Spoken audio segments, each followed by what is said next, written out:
and welcome to the Shape Scavenger Hunt. Now, this is going to be a really fun game we're going to play together.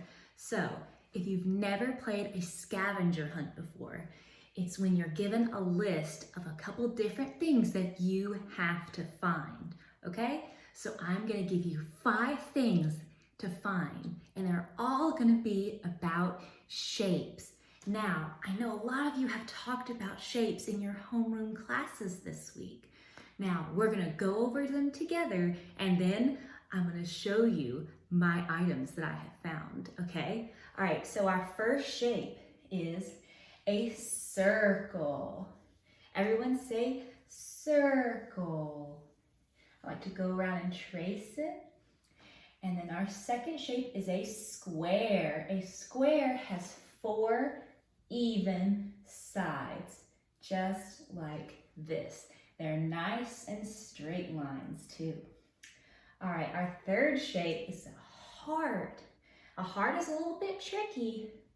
I'm gonna start at the top and give a big curve and go down. And then I'm gonna pick up my pencil again, go back to where I started and do the same thing on the other side. Now hearts can be a little bit tricky to draw sometimes, but don't worry about it. We're gonna practice that together, okay? Our fourth shape is a triangle. A triangle has 3 sides. 1, 2, 3. Our last shape is a rectangle. A rectangle also has 4 sides, just like a square. But a rectangle is a little bit different because a rectangle has 2 sides that are longer than the other 2 sides. See how this one is a little bit longer than the square? So that's the difference between a square and a rectangle.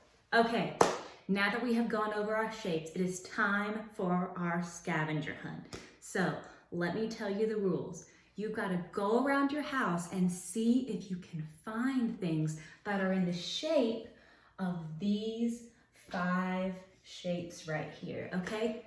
I have actually gone ahead and found my 5 items, and I'm going to share them with you so you can get some ideas when you play. Okay, so our first shape was a circle. Now, circles are really easy to find. I have this little candle right here. I don't know if you can see it. So when it looks like this, it doesn't look like a circle though, right? But if I turn it like this, look, that looks exactly like a perfect circle.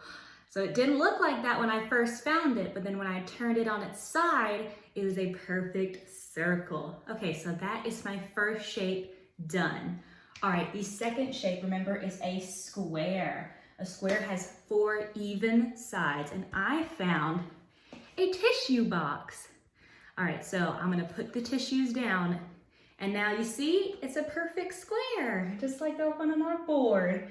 All right, and I have to hold it straight on because if I turn it like this isn't so much of a perfect square anymore, so I have to turn it flat like this, and it's our perfect shape. So that is our second shape done. All right, our third one might be a little bit tricky to find. A heart. A lot of this is on clothing or accessories or different stuff like that, but I found these heart sunglasses. Let me show you. I'll see if I can line up. Do you see how funny that is? They have 1, 2 hearts right there. All right, shall I try them on for you? Okay. Whoa, aren't these so fun? Okay, these are very big and it makes everything I see very red. Woo, okay, let's take those off. Our third item is done. All right, our fourth item is a triangle. Now, I have a little something fun here. Let me know if y'all have had these before, because these are one of my favorite snacks. Doritos! I found these in my pantry, and if you can see right here, this Dorito is in the shape of a triangle. All Doritos have this basic shape. So this is my triangle object. So it's unopened. I haven't opened these yet, but I'm gonna get into these later, okay? All right, our last and final item is a rectangle. Now remember, our rectangle is longer on two sides. It's not a perfect square. So a really good example of this is a book. This is actually my favorite book ever. It's called Alice Adventures in Wonderland. It's a Disney movie as well, but it's one of my favorite books ever, and I'll turn it on its side here. There we go. This is a rectangle. Do you see how it's longer on these two sides and shorter on these two sides? This is a great example of a rectangle, and it's a really awesome book too. All right, those are my 5 items all done. Now it is your turn. So I want you to go around and see what you can find because there are shapes all around us, okay? Now, once you're done with that, then we can move on and we are gonna start our drawing together. Are you ready? I hope so. All right, have fun, guys.